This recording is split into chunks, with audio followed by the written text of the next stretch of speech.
they call it the pop. Remember that? The pop. Yeah. Okay. And it's the orgasm of seeing a moment that you've been waiting for. You know, it only comes once in a great while. We only get those moments once in a great while in any type of combat sport.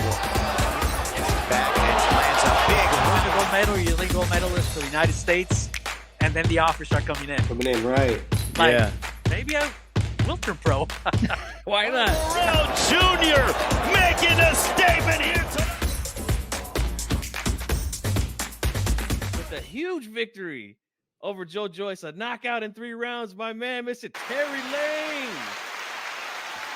It wasn't me. It wasn't me. It was my guy, but it wasn't me. People saying, I'm rolling with Joyce. Joyce was coming on, and it was only because the doctor and the referee stopped it. A lot of people were even saying that the fight with Joyce and Zhang mirrored the fight of Margarito and Cotto 1. You know, that Joyce was starting to come on and Zhang was starting to slow down and show fatigue. So this time around, Joyce is going to start fast, which I kept scratching my head. I was like, whenever we ever witnessed Joyce switching gears, has he ever done that before? Can he do that? I've never seen him doing any of those things that a lot of folks were predicting. Well, guys, like I was on the show last time, and thank you for having me back on. But we talked about this in the summertime. I don't know how much Joyce can change in a matter of like 4 or 5 months. Like that's my question. You can't turn into Willie Pep or Pernell Whitaker in 4 or 5 months. He's got the same trainer. He's back in Vegas. I think he's going to be a lot stronger and bigger. But look, he's not going to be a defensive fighter. He's going to be there. He might move to his left more. We know what he's going to try to do, and we will adjust to that.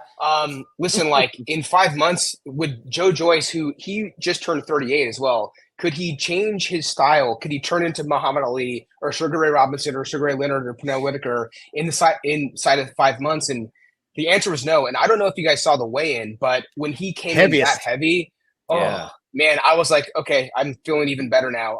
Listen, it's heavyweight boxing. Yep. Anything can happen, but we were feeling confident. And I don't want to sound cocky because we are, especially Gillet, he's a humble, hardworking man, but we were feeling pretty good all the way through fight week, all the way through camp. We had a great camp. And listen, I mean, it kind of went the way, again, we thought. Styles make fights.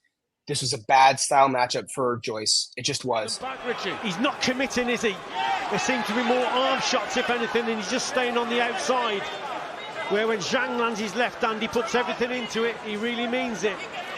Joyce renowned for the granite chin before the first fight with Zhang, but he looks troubled in there. Big left, right down the pipe again. Zhang looks to unload.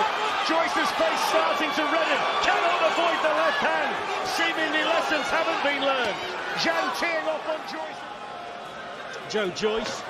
You know that Zhang also has put on. Oh! What a shot! Right hand!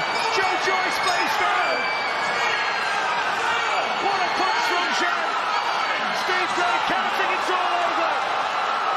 Joe Joyce stopped! An absolute haymaker from Zhang! Joe Joyce stopped at Wembley! Was that, like you just mentioned right now, it was really slow. But what I thought Zhang was doing, I thought this was very smart for him to do, was to find out, did that extra added weight that Joyce put on, was that going to make a difference? And did he have a dead man walking in front of him? You know, rather than rushing in and finding out a surprise, he waited to see if there was going to be a different change of Joyce's style, his temperament in the ring. And instead he saw, you know what? I have the same guy. We're now just starting the round after where we left off from the first fight.